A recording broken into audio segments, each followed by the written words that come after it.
Good morning, good afternoon, good evening, whenever you may be watching. This is Christine at Christina's Crocheting, and today is Wisdom Wednesday. I'll be reading from Every Day with Jesus by Greg Laurie.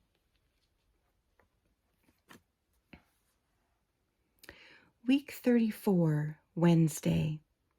Setting Sail. What shall I choose? I do not know. I am torn between the two. I desire to depart and be with Christ, which is better by far. Philippians 1:22 and 23. The word the Apostle Paul used for depart in the above verse could be translated several different ways. One definition means to strike the tent. In other words, to break camp. To be honest with you, my favorite part of the whole tent camping experience is when we're getting ready to break camp and leave.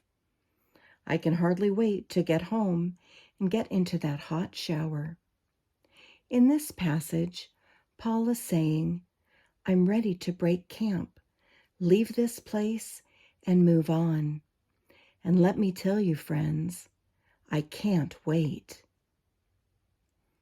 The word depart also could be used to describe a prisoner's being released from shackles.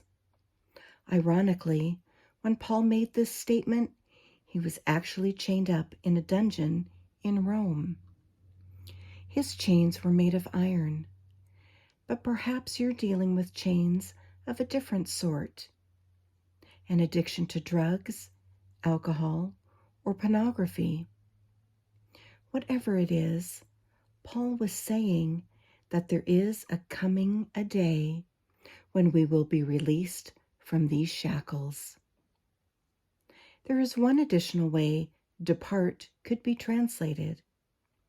The word also was used to describe untying a boat from its moorings prior to setting sail. We understandably feel great sadness when a loved one leaves us, and sometimes we feel sorry for that person. But stop and think about it. Think about the port they have left and the port they are heading for. If you stood on the wharf and said goodbye to someone sailing off in a leaky, rusty old freighter bound for outer Siberia, well, that would be pretty sad. But if you went down to the dock and saw that they were boarding a beautiful new cruise ship destined for Tahiti, you might be more inclined to feel sorry for yourself instead. After all, you would be the one left standing on the shore, and your loved one would be on his or her way to a great adventure and a beautiful destination. And heaven, in the presence of Jesus Christ, is exactly as Paul described it. Better by far. Infinitely better than life on earth. Thank you for joining me today. I hope you enjoyed that, and I hope it gave you some hope and some comfort. I know it did me. Look forward to seeing you again next week. Thank you so much for joining me, and have a wonderful week, and I'll talk to you soon.